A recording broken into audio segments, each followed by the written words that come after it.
And now, Detailing Success and PNS Double Black present the Renny Doyle Podcast, a podcast for blue-collar entrepreneurs. Hosted by the detailer of Air Force One and founder of both Detailing Success and the Detail Mafia, Renny Doyle. This is starting out rough because of guys sitting over here on the couch.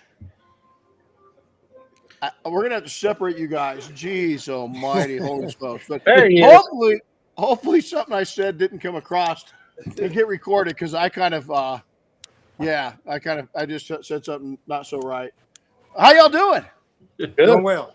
Good. Look at these faces. They're all happy too. Probably for good reason. We had some fun last week, didn't we, gents? A blast. Sure. Yeah. So we did. We're gonna cover that today, and leadership challenge and what it's about, and basically it's we just want to take and share with other people kind of what our group of entrepreneurs do and why, and then kind of hopefully motivate some people to get out there and in some way kind of expand their comfort zone, because that's what this was all about. It's camaraderie, expanding your comfort zone, learning some things, facing fears, enduring the suck, because you're going to have to endure suck when you're in business. And then we had one common theme through the whole thing. This is our second one. This was a 20-year dream of bringing my career, search and rescue and military, into business and combining those two. So I had, two additional lead instructors. So Chris Williams jumped in with us. Oscar jumped in with us. Both of them, Chris more on the tactical law enforcement EMS side of things, Oscar on the military side of things. We had a couple of Yasir jumped in from the Marine Corps side, and we had Bobby there with law enforcement, 25 years of law enforcement. Daniel Gill with he jumped in as a student. Both those are going to come up. All three of those guys are going to come up through and start instructing because of their past experiences. Daniel Gill with confined space rescue and recovery. So we had all these experts in-house, some students, which leads to another point, is that this training, really everything in, and anybody military or paramilitary law enforcement, back me up, you guys, is that we all report to somebody, we all salute somebody, and at some point, if you're not a really good follower, you can't really be a good leader, and that's going to switch off. You're going to be a leader. You might be a leader, and then have to follow. And so that's what this is all about. So before we jump in it, let's go ahead and introduce who's online real quick, one at a time. And then I'm going to have some folks that are at our 5-day. I'm going to have them jump in and introduce themselves, and then we're going to kick this baby off. Gents? Daniel, you want to start? Yeah, sure. Daniel Gill, DMP Auto Detailing from Wilsonville, Alabama, about 45 minutes south of Birmingham. Trained with Renny back in 2018. Current vice president of the Detail Mafia. Very cool. Carlos. Go ahead, Carlos. Hey guys, Carlos Caudillo from Riverside, California. I'm not sure if I'm going to stick with this name, but I'm thinking Caudillo Auto Spa is going to be my business name. Still working on it. Associate member of the Detail Mafia. Bobby? Hey everybody, Bobby Wiener, Finer Details Paint Protection Studio out of Long Branch, New Jersey. We're right on the coast. I am one of the founding members of the Detail Mafia, Master Detailer, Hall of Famer, and just all around great guy. You are. And you're a trophy husband too, aren't you? You're a trophy husband too, right, Bobby? Absolutely. Yeah, so we're both trophy husbands. Okay. Any other trophy husbands? Just mention it. Yeah, I'm me. There we go. Chris? All right. Good morning, everybody. Chris Williams, East Coast Custom Detailing out of Aiken, South Carolina, about 15 minutes east of Augusta, Georgia. Been in business now. I went to training through in early 2019. I am currently the board president for the Detail Mafia, and like Bobby, with that law enforcement background. Yasir, Waqaar, Red Clay Detailing in Atlanta, Georgia. Trained with Detailing Success back in 2016. Right on. Oscar?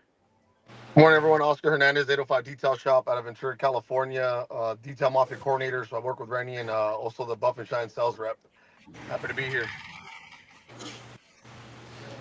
Very good.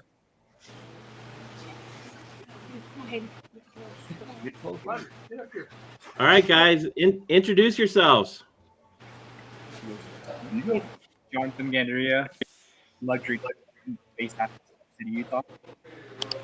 Nice and loud, too, guys. Been doing it for about a year and a half. Cool. Ryan Grubin, Lubbock Auto Detail from Lubbock, Texas. We are just starting our third year, going into our third year. Cindy Rubin, backup singer, learning how to be a lead singer. Hayden Pickett, I own SCC Detailing. I've been detailing for about 5 years. Been a business owner for a little shy of a year. Cool. Learning lots. All right, have a seat. You guys jump in there, insurance, and do it good. Roger Sandoval, Cowboy Auto Detailing, Laramie, Wyoming. Been in business for about 4.5 years and been with the Detailing Success, Detail Mafia for about 3.5 years. Jeff Couts, Fast Eddie's Detail, Esterville, Iowa. Trained with Renny August of last year. Ran the business since October of 22. Out here as a junior intern, associate member with Detail Mafia. There you go. There you go. Good job, guys. All right, here we go. So, yeah, just a reminder, I want to jump in. This was sitting on my desk today, and if anybody's listening, I don't know why I had this feeling, but if you're new in business and you're wondering if you're going to make it and you didn't have quite a money, you don't know how you're going to do it, you don't have a lot of funds, I started with that. Some people have seen this before, some haven't. If I could start with this and a hose and like a bucket, I mean, guess what you can turn yourself into. Don't worry about it. Just plan it out, work hard, work smart, get some great mentors and go at it. We got a saying I won't say, but relentless as you know what, and you got to be relentless. So if you're starting out with a little, it's okay. I don't know why I felt that message this morning, but I did. With that, okay. So last Thursday, a lot of you all started arriving at Big Bear. We'll set the kind of the picture. Big Bear's at almost 7,000 feet. Where we did the training is at almost 8,000 feet. In elevation in the mountains. And we started out, again, this was a dream I had years ago of combining all of my SAR search and rescue, mostly on the civilian side, but also with the military side. And then sharing those two worlds, because those two worlds combined in my world changed everything, absolutely everything for me, because I started the disciplines I learned in search and rescue and on the mountain and in the deserts, in confined spaces, which I hate. All those things is what helped me in business, believe it or not. And so last year we did our first outdoor leadership challenge, and it went really well. This year we brought other trainers in because they went through it and got the idea of seeing what I had pictured, and this was amazing. So the first thing we started out with was kind of talking about search and rescue. What search and rescue is and identifying it. And we kept coming back. The students at every segment were asked this: how does this, learning about search and rescue, learning about the responsibilities, learning about different sayings, is, last place known for a subject, navigation, man tracking, all these things. How does this affect your life? And how does this affect your business?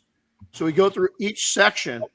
And so, we got done with the SAR discussion, just sharing what search and rescue is. And one of the things I shared with them is we're out looking for a missing person. Is what are we really looking for? And, I think a lot of people, they think you're looking for a person, right? But Carlos, what are we really looking for? Clues. Is a person going through the wilderness leaves about 1,000 clues per mile between footprints and stuff dropped, turning around, piss marks where they took a piss, all these different things. They're going to leave about 1,000 clues, various clues per mile. And so if you're just looking for the person, well, what about a customer? The ideal customer don't kind of leave the same clues. We discussed these kind of things. And so we went into that, and then something really important that Oscar went into was customs and courtesies. And, what was the takeaway from that, you guys? What did you guys kind of think when we went in? We went through SARD. Was there takeaways that you didn't expect from talking about how the heck does search and rescue relate to business? Was there takeaways from that? And then going into customs and courtesies, what was the takeaways from those items?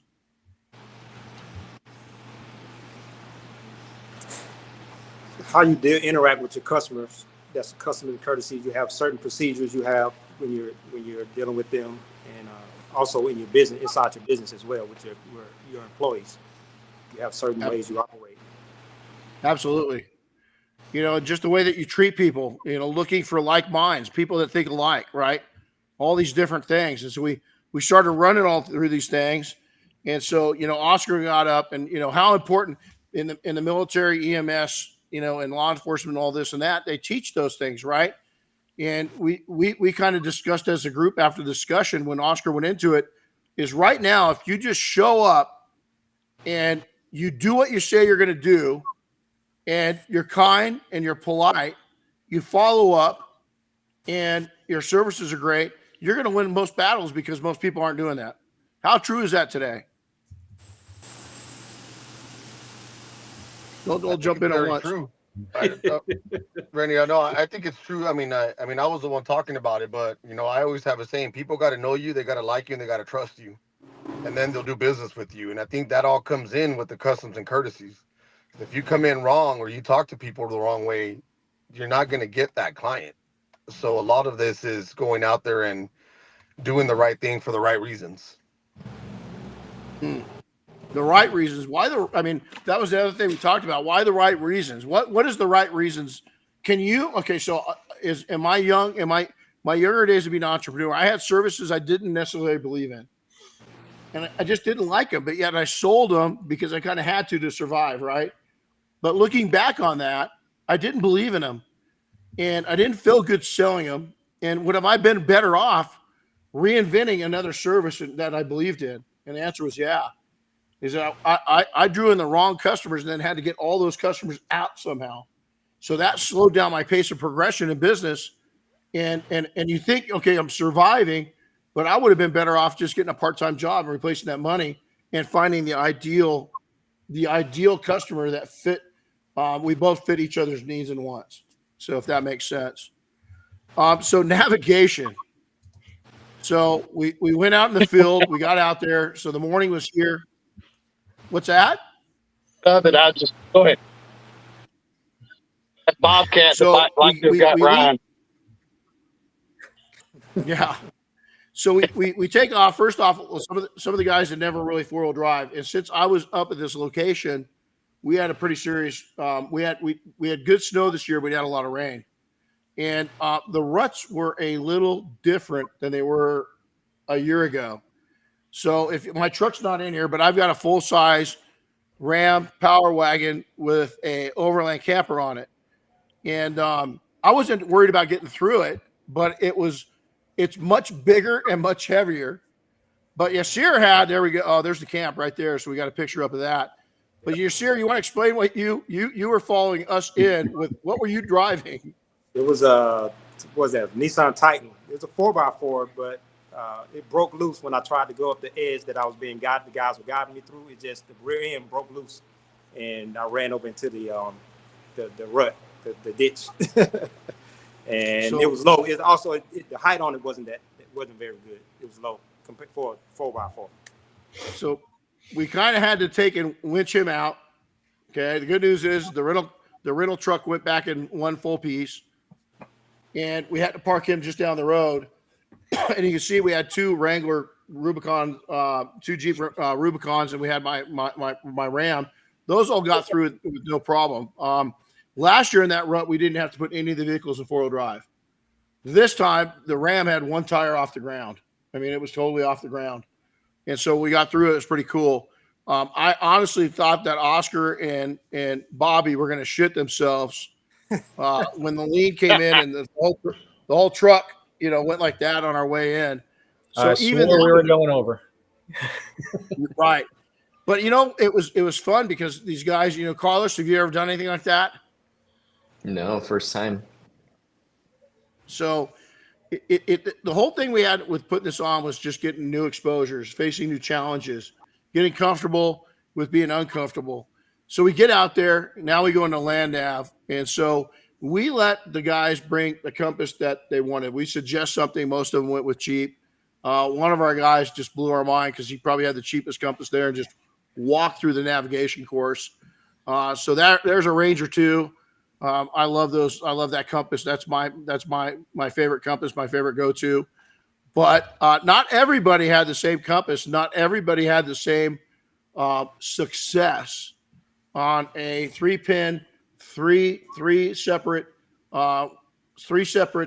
nav courses with 3 pins, and the longest run was about 200 meters. So they weren't going out. But by comparison, when we certify an ASAR for national ratings, is those are 2,000 meter runs. So a big difference, in there. But our idea is to teach people, you're as good as your equipment. You really are. You're as good as your equipment, but you also have to work with what you've got. And so, kind of explain some of you guys what was the nav course like for you, and then what did we witness? And then it wasn't just you can see the compass there, but we didn't just do it in the daytime. We ran him out later that night after dinner and made him do it again at night. And so that made it real interesting. So you guys I don't know, what did you think? What were some of the struggles we saw? What were some of the successes we saw? And then anything that shocked you for the night navigation? Jump in. For me, that was a new experience. So trying to get used to this new piece of equipment. I mean, everybody's heard of a compass, but you never really, I've never really learned the proper way to use it. So, I mean, what I found out was you're off 1 or 2 degrees and you're going off in a completely different direction. You can wind off way off and not find your mark. And, and that's kind of similar in business, is if you're using the wrong tools and the wrong equipment, it's just going to make your life a lot harder. So that was kind of my takeaway with the compass there. Anybody else? I'll jump in because Yeah, it came up in a comment, and I wanted to bring it up because I laid out some of that course with you, Renny, and with me and you both. And what I saw is somebody mentioned nighttime was easier. Well, they had to focus on their tool because their vision was taken away. So they had to focus on their compass to ensure they got to that point. So take it back, focus on your training, focus on your knowledge, keep on task, and follow your lead, and you're going to get to the point where you need to be. And I thought that was great. That was Tabieros that mentioned that, and he said nighttime was much easier. Yeah, because you lost your vision. You only had your tool to go by, your knowledge and your training and that tool to go by, and that's what you followed, and you got to that point. And I thought that was a great point, and I did see that. And overcoming challenges, like the one individual that we were talking about, Raimundo, how he made it through and made it successful was what he had, but he did it. He did it. He followed the instructions. He followed his little compass, which was amazing. I don't know how, but he did it, and he succeeded in every aspect of that, which was great to see, because he just took everything that you told him and the instructors told him, and he followed by it, and he succeeded very well with limited resources that he had. So that's what I got. Another note. Figured it out. Go ahead. I was just gonna say another note in regards to the night course. We did it backwards. At least 2 of the courses we did them backwards. So we didn't just follow the coordinates we were getting. We had to figure out the reverse azimuth and go backwards and go around the course. So a lot of the people in the group did it easier. It was easier going backwards, the reverse route, in that night. So it was just amazing that many of the guys were able to do that.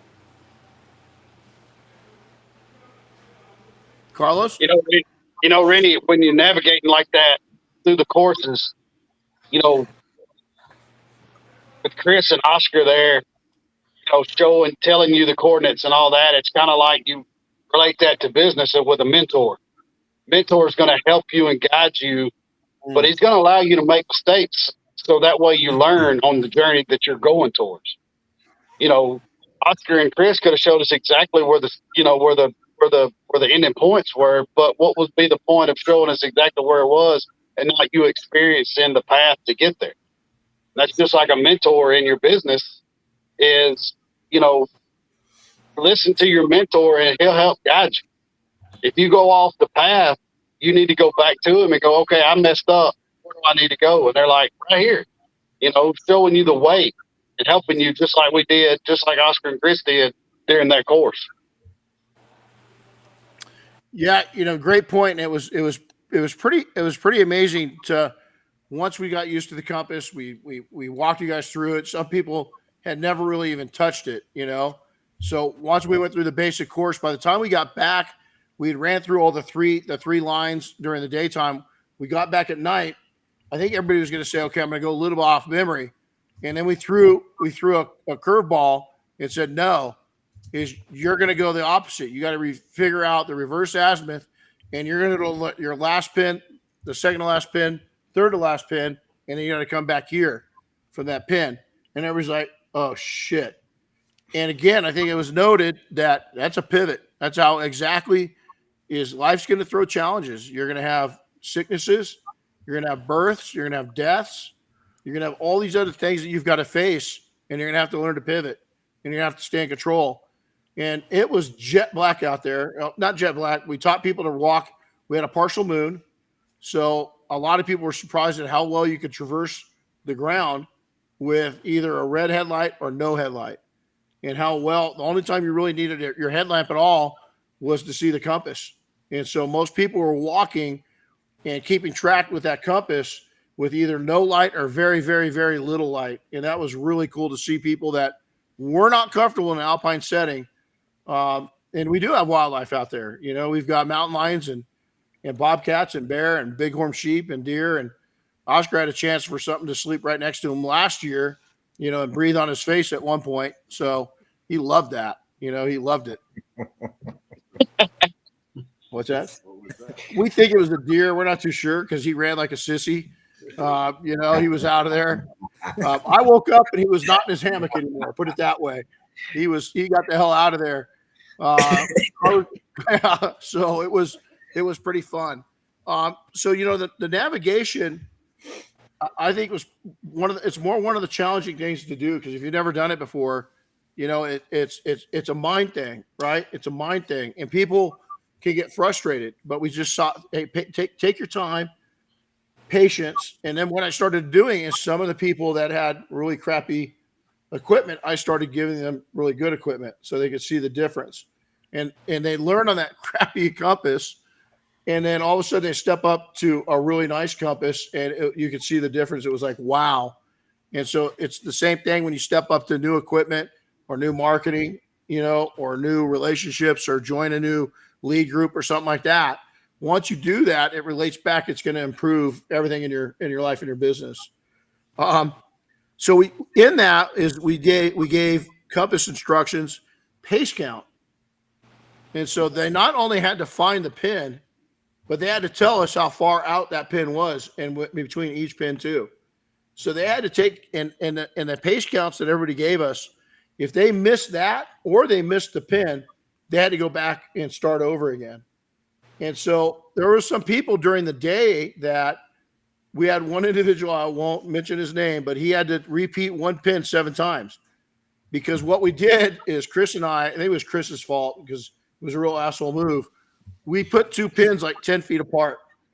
And so somebody mentioned earlier, if you're 2 degrees off, you're sitting there and you're right in the middle of 2 pins, and you're like, well, what the hell one is it? Well, they were following the pins were playing cards. And so they would start running into all hearts, but we made sure at some point in there was a different card mixed in. So some people were playing their hand, and they'd say, okay, well, it's a heart over there. It's got to be it. And it wasn't it. So they'd have to go back and reshoot it. So we had a lot of fun with that one, didn't we, fellas? It was cool to see, people expand, and there was some frustration, but finally they would get it. They'd get it. And it was a lot of fun.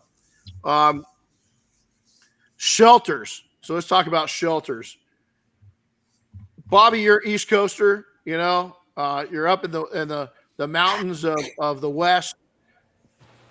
You ever done anything like this before? No, that was definitely a new experience. Wasn't the most thrilling part of the trip, but it's about getting out of your comfort zone and and trusting and going with the process. And I was fine. I didn't sleep all that great, but I survived and everybody survived, and I think we're better for it. Absolutely. So some people came with really nice setups. You see here, that's kind of a nice one. Other people, we taught them what was going to keep them warmest, and so forth. Some people, brought a little more comfort. We didn't want everybody to come totally uncomfortable, so we allowed a few creature comfort things. And other people, like last year, we had one of our members build their shelter during the day, and then Oscar, they jumped into the shelter that night, and what they had a little bit of company with them. Yeah, they laid down their the whole shelter next to a spider nest. So when the red light hit that side of their shelter, he just saw all the spider eyes looking at him, and he jumped up and just took off running. Right. That was the middle of the night. We had somebody this year building on an anthill, so they had to relocate because theirs was on an anthill. So they sat down, and 4 seconds later, they're covered in ants. So that was really fun. And so the shelter building, again, how does it go back? So there's one of them that they didn't bring anything fancy. They just brought a tarp. And believe it or not, I can't remember whose shelter was that. That was Raimundo's, and that was actually a very, very good setup he had. And believe it or not, he did not catch any of the elements that night because we had some winds come in. And that was actually really good, really good. I know it looks basic and it doesn't look like much, but his concept and everything he did was amazing. Yeah. And again, this is the same gentleman. He's from, Mexico originally, lives in Los Angeles, city boy, and never done anything like this before. And I think he watched some YouTube videos or something, man, because this cat will get into the helmet award here in a bit. But this dude had figured some stuff out. And he said, because I said, hey, if you build it like a cocoon, you're really close to the ground, it's going to stay a lot warmer. If you can get it down in there, and your body's going to heat that small area just in itself, and it's going to keep you a lot warmer. And he said he got sweaty a couple times and had to take some layers of clothing off just to stay comfortable. And it was it was 40-ish that night. Now it's good we weren't there this week because now it's down in the 30s at night. We dropped about 10 degrees. So just the shelter, going back to that, was, is we did have some that don't look like much, but they worked really well. What about your mobile system? What about your shop? I mean, as long as it's clean and it's productive, that's what counts. And you don't have to build big. Everybody wants to build big. Actually, sometimes smaller is better. So the message there was that. So let's go back over to this. So we went in the field and we started teaching man tracking a little bit, navigation practice, and then we started really jumping into some fun things. Is that we on Friday night when we got out there, we went through all the navigation, and then we took and came back and we had a meal together. And again, we faced some hardships there because some of the things that we had packed to come out here didn't get packed with it. There's a couple things that got left behind. But what we did is we came together. Carlos had his overland rig there. I had mine there. Different people had different equipment. And all of a sudden we went from having very limited utilities to eat with to having plenty. We brought our resources together. The lesson there is that you're never going to do this on your own. You're just not. It takes a village to build a business, and it takes a city to build an empire, and that empire's got to grow from a little tiny entity. We were so comfortable. We sat around the fire. Everybody had food comas going. We had some of the best hot dogs I think I've ever had. Like hot dogs. I made chicken for somebody. Yeah. Somebody had chicken. Somebody had chicken breast, and he still didn't give me a hug for doing it. We had all the fixings. We had munchies and cookies, which those things were gone. I mean, they were just gone. And then we told everybody, okay, time to get up. We're going back to navigation. And that night navigation. So Carlos, you've never done anything like this in your life. We start you out on the nav course at night. What was your brain thinking before that time? And then tell us what you felt afterwards. Honestly, well, going back to what we were talking about earlier, a lot of us face a lot of frustrations, and I think I tuned into that frustration piece that I had earlier and thought, okay, well, we already experienced it during the day. How much worse can it get? We have our tools, we have good guidance, just trust the system. So I tuned everything out. During the day, we had more scenery, more things to focus on, like big trees and whatnot. That was our course, right? After we found our marker through the compass. But during the nighttime, you can't look past 15 feet. So we had to rely on our compass, which is what we did, and trusted the system, trusted the coordinates. And we got to the end result. It was amazing to see him, because here's from the outsider looking in and watching the course. Done this many times, both as a student as an instructor. Is once they got comfortable, once the fear left them, once they just realized, I'm here, I have to do this, they got through everybody got through the night navigation in half the time that they got through the day navigation. So the big scary part was actually easier for a lot of them, because we got them trained the right way during the daytime when they weren't put in a hazardous position. Just like there's a saying in the military is, you fight like you train. There's a saying in search and rescue is you rescue like you train. And so we trained them like we wanted them to go out. We wanted them to stay safe. We wanted them to be comfortable.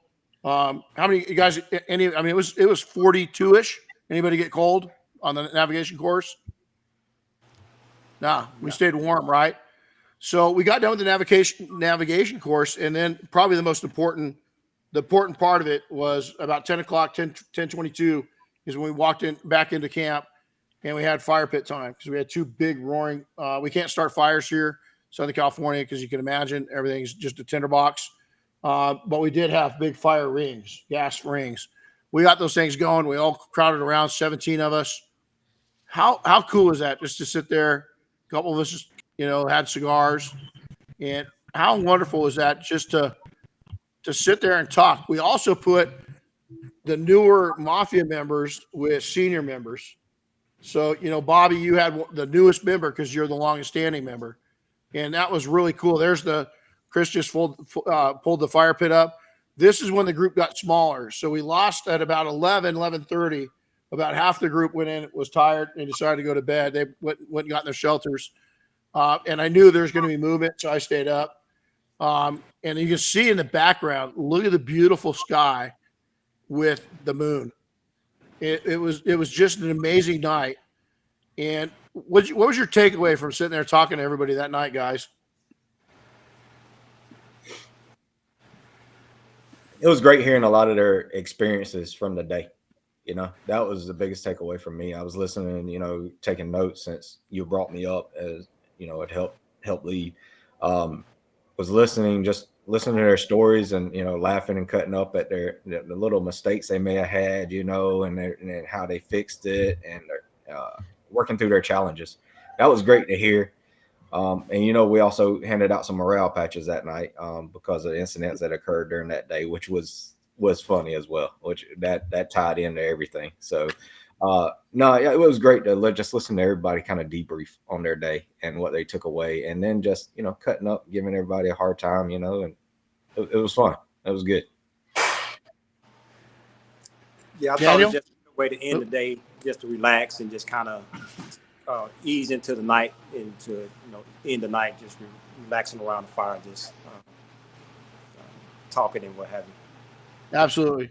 We sat, Yasir, you and I, we sat out there for a while. We were one of the last standing. Then you went and retired. I knew there was going to be more movement, so I stayed out there. I'm glad I did. I'll tell a funny story here in a minute. So, Daniel, take away from that fire pit time. To me, it was that's what made the whole trip.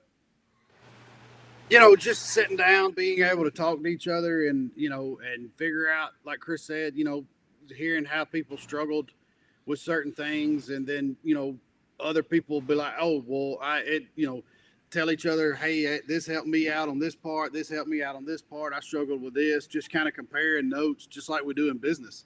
You know, you compare notes with each other and go like, oh, well, that worked for me, but it's, you know, it may work for you. You know, no, that didn't work for either one of us. So let's figure out, you know, working as a team together. Bobby? Yeah, for me, it was very reminiscent of my days in law enforcement, because you get together with a group of guys that have gone through similar experiences, and you just get, you know, a strong bond, a strong connection. And, you know, it's another way to really build your relationships. And, you know, and that's kind of what you want to do with business, is you want to build those relationships. And by trying to find that common ground and, you know, share your related experiences, it really helps form those bonds. I'm going to show you guys. I'll pull up. I've got some of the morale patches that we got. We switched around. So I'm going to go to Carlos, and then we'll wrap this little section up with Oscar. Carlos, what, you know, sitting around the fire, it's your first time doing that with this group. Probably haven't done it a lot in life anyway. That one right there, big. Nope, that one. There you go. So what was your takeaway, Oscar? We'll go with Carlos first, and then Oscar. I think Daniel hit, you know, the nail on the head with this one. The fact that we could go back and talk about the frustrations we had kind of reminds us of the, you know, our daily lives. We have challenges, we overcome them, we go back to, you know, the drawing board and see what went wrong, we fix it. With this night, you know, outing that we had, I think it connected us a little bit more, because we were able to share our own frustrations, and we typically don't do that. So for me, the biggest takeaway was, you know, communicate about what you go through throughout the day, so that you may be able to, you know, find different avenues for the future. You don't face it the same way. I like that. And Oscar, what do you think? You know, to me, it's just the camaraderie that we had as a group. You know, it was all the guys that went out there, is that team building, that bonding time, you know, breaking bread, telling stories, laughing, joking, giving each other a hard time. You know, that camaraderie that we build is what takes me back. Like Bobby said, when he's in law enforcement, that's what takes me back to the Marine Corps days of, you know, going to the field sucked, being deployed sucked, but it's the bonds that you build out there by breaking bread around a fire pit with your, you know, at that point, fellow Marines, and here is, you know, fellow detailers and fellow mafia members. That's what I take away from all this, is to be able to sit back and watch everybody just communicating, having a good time. You know, we're all roughing it out. It sucked. It was cold. I'm not gonna lie, it was real cold, but we were all there together and we did it together. How many of you guys slept comfortable? Chris Williams did, not me. I slept really comfortable. Real comfortable. Yeah, it's yeah, you did. Yeah, you did. Yeah, I did. You know what though? I felt bad, so I did not turn the heater on in my camper. You know, I wanted to rough it with you guys. So here's one of the patches. So it just says endure the suck. Then we have specialty ones that kind of came up, so you can see it here. We had one, so just the tip. I'll let you guys use it. My wife got one that said, grow a pair and just do it. Mine was kind of special. I can't remember what this one was. This one says, if at first you don't succeed, try doing it the way I told you to. I love it.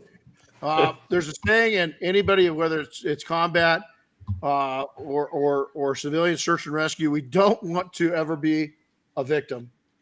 I mean, that's the worst thing that could happen, right? So I had one on that said, if you're here recovering my body, fuck you. Because it's just, that's the worst thing in the world is for that, right? So we just had all these different patches that we shared with each other and nicknames and everything else. And we just had a blast. So we're going to wrap it up. We'll come in with this because this is the fun part.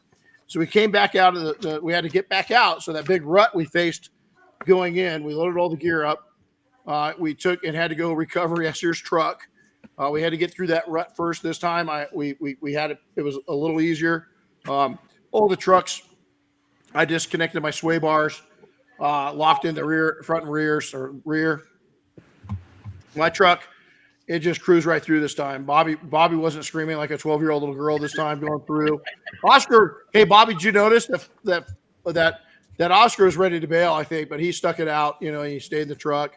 The last time we went through something like that, it was on ice, and when I stabilized the truck, my wife looked at me and she goes, "You got the brakes for a second?" I said, "Yeah, I got the brakes." She jumped out of the truck and said, "There's no reason for both of us to die."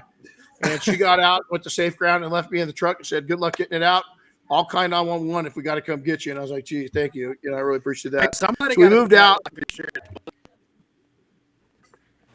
That's exactly it, right? Yeah, somebody's got to, and she's going to enjoy it with her new pool boy, you know. So we came back. We had breakfast back here, you know, and some adjustments to even that. And then these guys, we prepped. Do we have the letter, the missing persons report? It would be good to read that. It was Frank with a C and Victor with a K.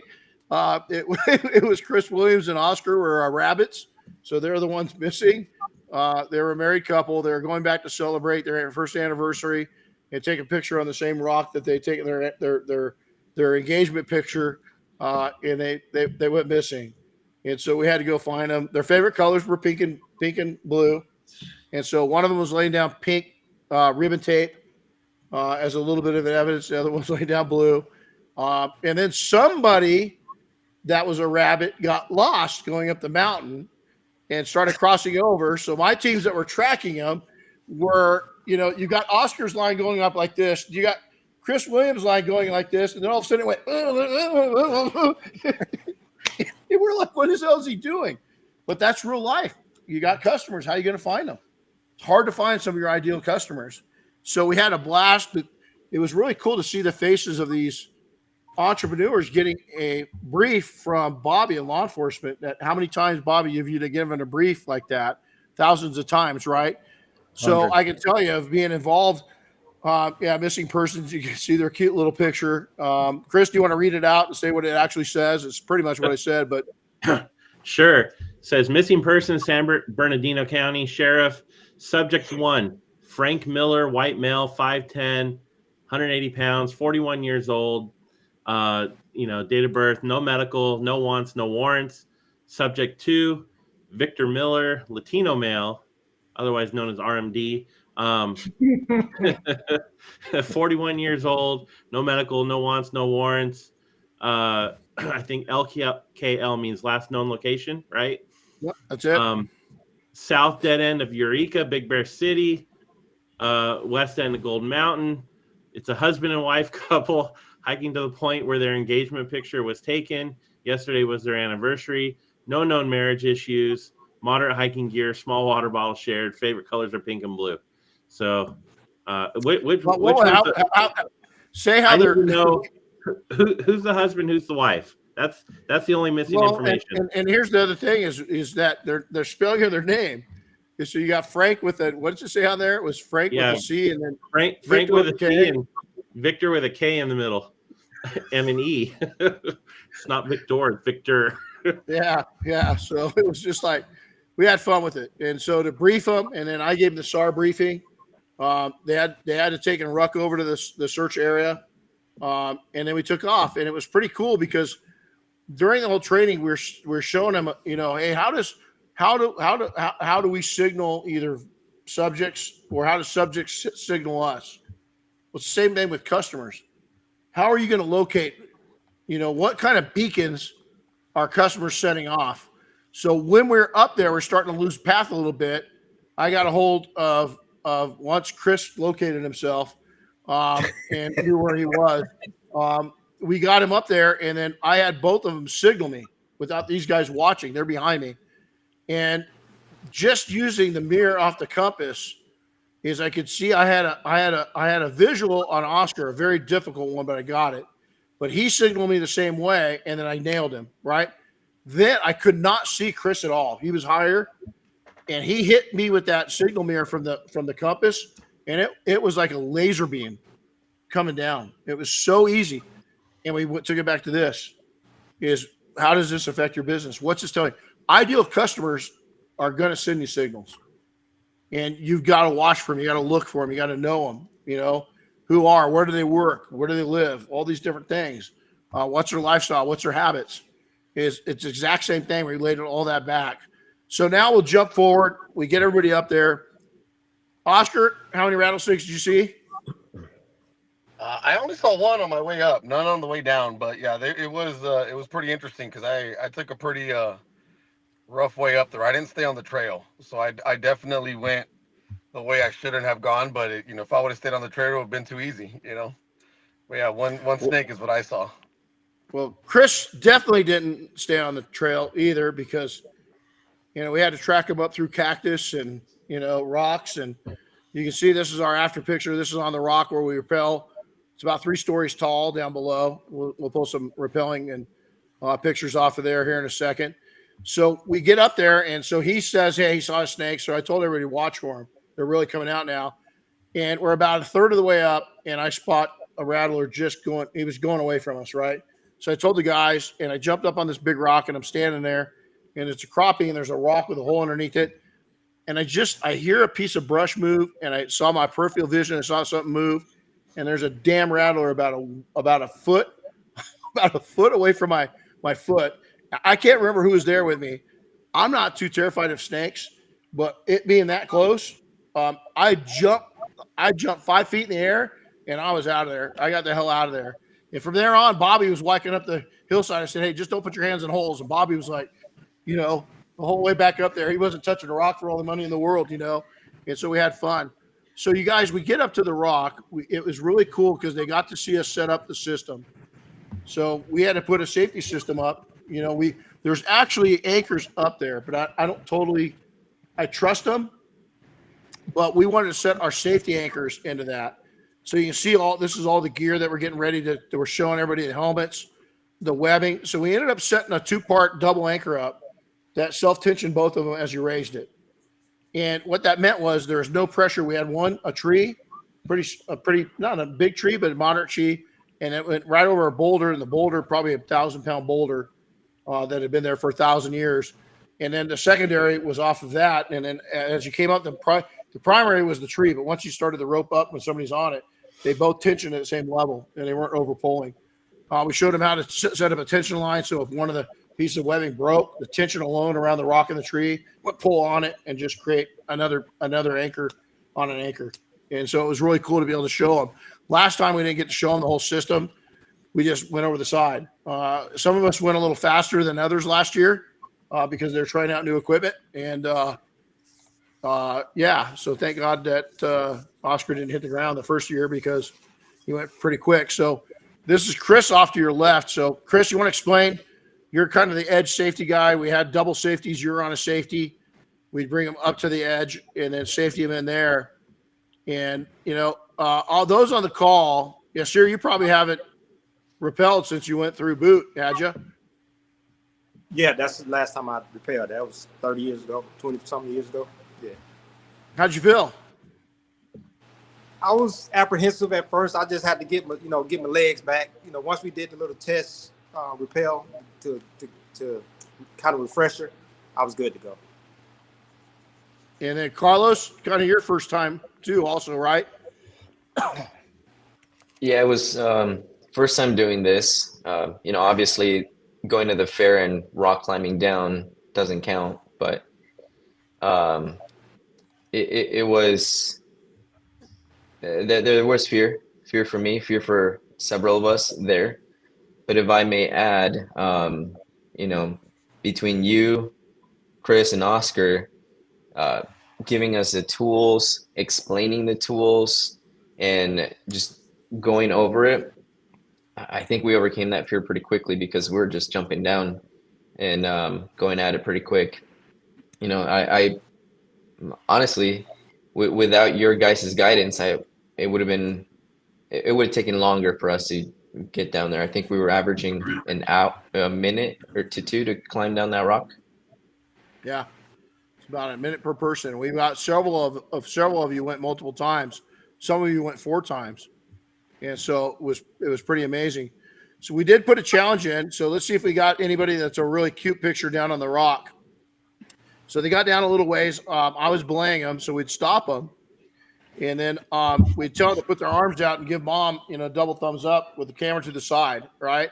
So they get to that position, and Dom has a shoulder injury, so he wasn't going over the edge. So he took all those pictures from a really good vantage point. And right there, so you can see him. But what they didn't know is that they'd grab back on. I had tension. So the learning point of this, we'll talk about this a little bit, how they're not locked in. That's nothing they did to stop them. That's 100% us belaying from below and pulling tension on the rope, is that we could ease them down completely without them touching the rope. And so you can see them just letting go. How spooky was that, you guys? Was it spooky? I'll tell you what, I think it was at first. Like, you didn't do it the first time I went down, but the second time you told me to, that it's scary to let go and trust other people with your 6. But I think the team that we had up there and Renny at the bottom is that, you build that trust, and turning this into business is, surrounding yourself with the right people that's going to bring you up, and someone that you can trust to let go, like that picture, and just have them guide you is what I think this was the big takeaway from all this. Well, you were and then called when you let go of us for a little bit, that was kind of scary. You were called a lot of colorful names that day. I was called a lot. I wish we had Alex's video, because Alex came down. So I got everybody totally locked in to come in. And I said, hey, look over for Mom, say cheese, and then go right back to the rope, right? And so I'd say, okay, you got to do it again. We're going to get another picture. And I say, so they, right when they let go, I'd say, what I really want you to do is feel how it feels to fall. And so for a nanosecond, I would let some rope go through my hands, pull off pressure, and they just drop just a foot. And Alex, we got on tape. He sat there and went off on me. He's like, you bastard. I mean, it was fighting hell. But once they got stabilized and they realized they're okay, it's again, but did you die? Did you die? We knew we weren't gonna hurt anybody that way. There's no chance of them. We had a couple people that are big boys, right? Pushing 260, 270. And they came down fine, and it was fine. There's nothing that we're not used to doing. I've done it a lot. I've had it done to me in helicopters and everything else. And so it's just to let people know we got your back. How does that relate back, especially with our group, is that we've got each other's backs. We're going to be there when you fall a little bit, but you're not. If you turn to us, and if you're not in our group, if you turn to your, Oscar said it earlier, if you turn to your coaches and mentors, the fall is going to be small. And the learning lesson is going to be big. And so you've got to rely on other people. You're just not going to do it on your own. This is a picture that I took when we first found the subjects. And this is just a big rock. This is actually above where we're going to be. It was just an absolute blast. So we faced up fears. The other thing we did is we did a kind of a community service. Somebody really junked up the area. That area is kind of pristine to those of us who live here. And the guys helped, and they jumped in and they cleaned it all up. They cleaned everything up. We left the areas that we went into a lot cleaner than we found them. And it was really cool. So let me ask you this. We came back. We had a great dinner. Diana prepared a homemade dinner for us. When you guys got home, what were you guys and this is even off to the instructors too. I'll start with the youngest guy. So Carlos, we're going to start with you, and then we're going to go through each person. You got home. How were you processing all this? It took some time. I'm the type of guy that kind of sits in the back and observes and tries to dissect every single piece of information I get. But overall, I gained a lot of confidence through this course. It was amazing. Everything that I did, was explained, there's tools provided, but ultimately it was up to us to perform the task. And if I hadn't done this course before and you guys had asked me to jump in, I would have said yes, I would have passed on. But gained so much confidence that I wanted to jump in and be along, Daniel, Chris, Oscar, Yasir, Mr. Bobby Wiener. Really appreciate you guys for doing this, and I learned a lot. A lot of us did. Yeah, and going back just a second, litter carry, we left that out. So we just put John Folks in there. John's over 250, and we wanted to teach people carrying the load. What was the carrying the load like? So we had 2 people try to carry John. There he is. So you can see I'm about ready to check because his balls had blown up, and so we were doing first aid on him. But we had 2 people try to lift him and carry him, and they really struggled to get just a few feet. And then we added in 2 more. And we added 2 more. And then we had 8-person carry with rotating people coming through to relieve, just like we do on SAR. And Oscar probably hiked him. You can see here, all the people in the back are rotating through as people got worn out. And we probably carried him about a quarter of a mile, around in a little area, through the woods, back over, down into our camp. And the teamwork that was learned from that is amazing. You can't carry that load by yourself. You just can't. And it was really cool to see the 2 guys laughing and having fun doing something that's not easy. And it was none of them had ever done before. So back up, you get home. So who else? When you get home, what are you processing? What are you saying to yourself? Well, for me, I had to recover. I was a little sore, not used to that much climbing outdoors, and the altitude definitely plays a part in in the recovery process. But I'm still processing it a little bit. But for me and from my background, most recently being a business owner and being a leader in the police department for so many years, I hadn't really been a follower for a long time. And it was kind of nice getting back to that and actually following and listening to the instructors and learning and taking it all in. And, it was nice getting back to that and experiencing that gain of confidence and trust in everybody that was there. Chris? Kind of reflecting back on what Bobby just said, luckily I had the experience to come in as a student last year. And one thing I made sure not to do is always keep a white belt mentality. No matter what level you are, you always keep that white belt mentality. You always can learn something from someone.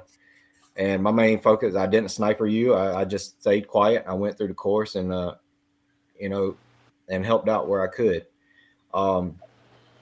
And seeing then like my mentor with Yasir and Bobby as well, now they're students and I'm trying to help lead the path for them, which was very easy for those 2. But still, I was a follower. Now I had to be a leader of my mentors, which was also odd, it's definitely, but I always kept my, my respect where it needed to be. And then, coming back from taking away from the course is seeing all those guys, me being the edge man and walking them through. I think they probably saw me smile more than they did every time with every individual, because helping someone accomplish something of that nature, they've never done it. And that first step, as we all know, is probably the worst parts, to getting down that downward slope. That resonated with me on a daily, and I try to take that back here. What is it I can do to do that here with and my interactions with my clients and my customers, and building those relationships and seeing those smiles, to help them. I love it. Yasir? Yeah, so going back to the rappelling, so as people were waiting to go over the rock, so I didn't want to be the first, even though I hadn't done it in a long time. I didn't want to be the first one to do it. So I was I could see the guys' faces where, a lot of them, like, they were very, very nervous. We were talking, and I was like, who's first? I was trying to encourage them to come around. So with that, it's just, sometimes you got to face your fears. You got to face your fears, or do something that you've never done before if you want to move forward. And a lot of people that even within detailing, even like when we do the trainings, they're like, I don't know if I can charge the customer this much. I don't know if I can do this. I can do that. Like, well, if you don't try it, you don't know if you can do it. And so, even with information I have, I've experienced a lot of things, but I still tried something different. I tried something new because I don't know if I can do it or not until I try it. So I go ahead and give it a shot, and see how far I can, advance with it. We dig it. Oscar?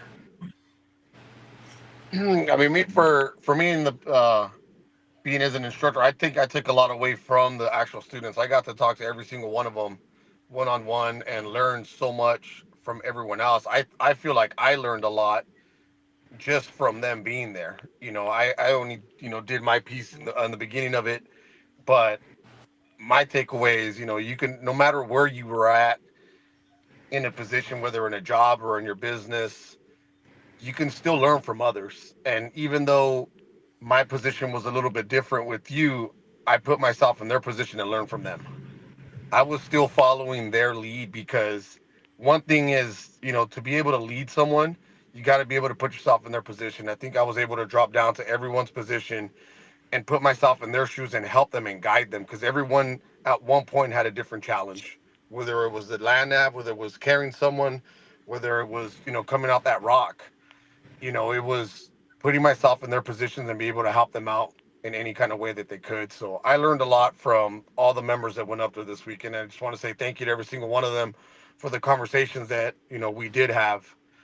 Because again, that was my biggest takeaway, is I got to learn so much, even the drive with, Daniel and Chris and Bobby. And then I got to drive Bobby alone to LAX. Like, I could just pick, that's my time to talk to, some of the people I look up to in this group and still learn from them.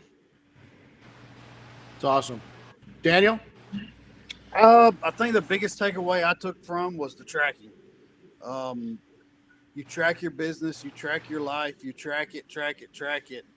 And just like we were tracking, Oscar and Chris, you could miss a clue that could lead you and you could go to a whole different direction and not even be on the right track. So then you have to back all the way back up to your last clue and start all over. And our business can be just like that. You can be tracking and going. And I actually had this exact situation go on in some of my business I had going on. And I was like, and I just finally had to just, I come home from the deal and me and my wife were talking about it. And she's like, what do we need to do? I'm like, we're going to stop and we're going to take one little step at a time. And we're just going to go back to what we know and what we do. And we're going to go from there and track the way we're going and listen to the people I know that can lead us in the right direction and stay on the right path to take us to where we want to go. I love it. 3 last topics real quick. The industry. When we're going to do one for the industry. My why and our why. Why do we do this? It's a lot of work. We don't need to, right? The last thing we need to do is put on this course, but we have to put it on. And then lastly, over the edge. And I'll talk about these. The industry. We're talking about it. I think we want to get one more under our belt and really get it to where we've got it, everything lined up. We're all perfectionists. All of the instructors that came in this time, we're probably going to ask a couple more guys to come in and instruct with us. And then once we get it really going, we'll open it up to the industry, and I think it will be a game changer. What's my why? I'll put it up. I didn't need to spend thousands of dollars more on equipment. I didn't need to spend hundreds of hours outlining this thing. Chris and Oscar, Chris Williams and Oscar didn't need to spend 40 hours in the last week and 40 hours just putting stuff together. We didn't need to do that. We had to do it. It's building other people up, and we owe it. You've got to pay it forward. And this is a very unique way that we can pay it forward. Not too many other people in any blue collar industry has this united gift of knowledge in something so drastically different than our normal day to day. And then the helmet award I'm going to talk about that too. over the edge. We saw men and women. Women last time were with us.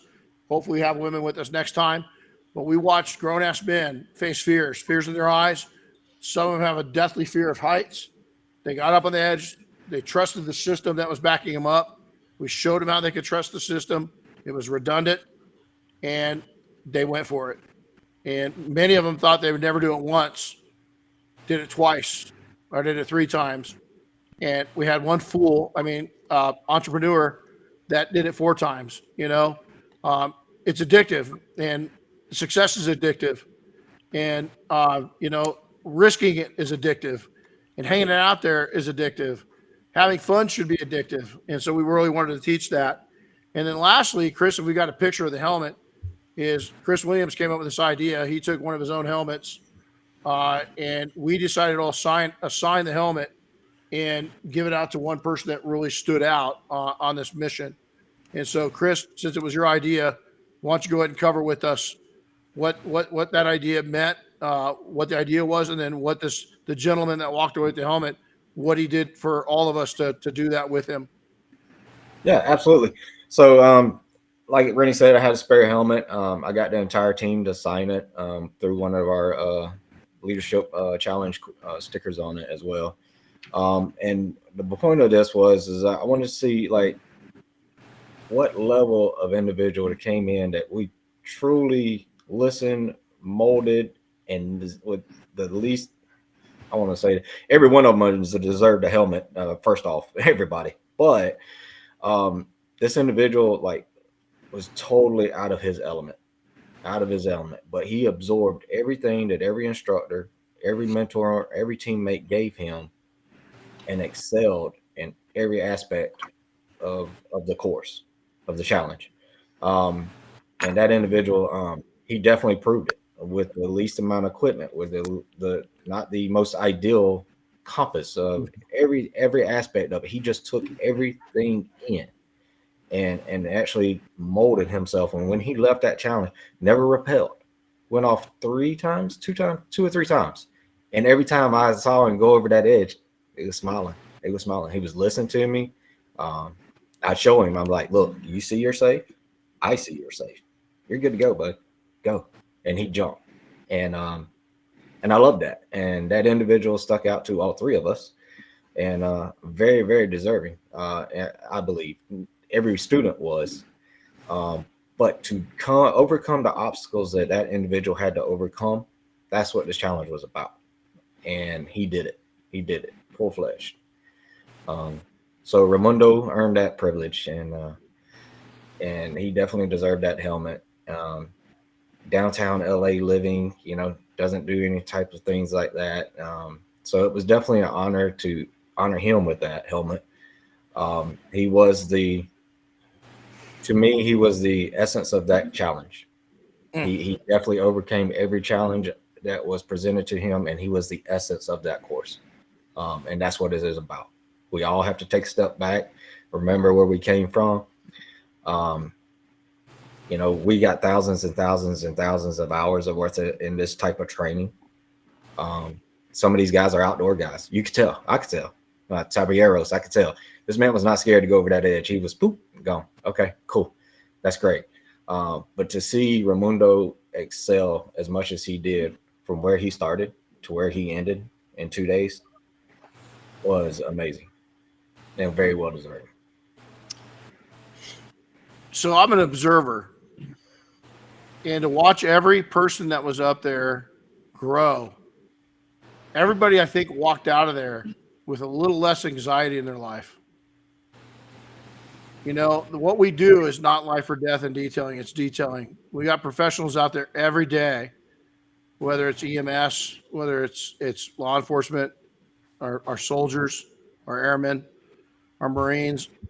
These individuals are putting their ass on the line every single day. And I think that if we take in perspective of what we do, it's important because it feeds our families. But it's also important, and here's another group picture of us right before we were coming out of the mountains back down to our shop. But it's important, I think all of us realize that a lot of the stress we add to our businesses and our life is man-made and self-made. and we just don't need to go there. That there's ways to control those fears and anxiety, and there's more important things to worry about in our lives, like friends and family and staying healthy and all that good stuff. And so it's, my why was this. You see those people there. My why is those that are going to come through it in the future. My why is the ones that came through it in the past. My whys are to take the people that don't want to take and build their business the wrong way. Like so many of us, we did things that we did it right, but there were some wrongs in there.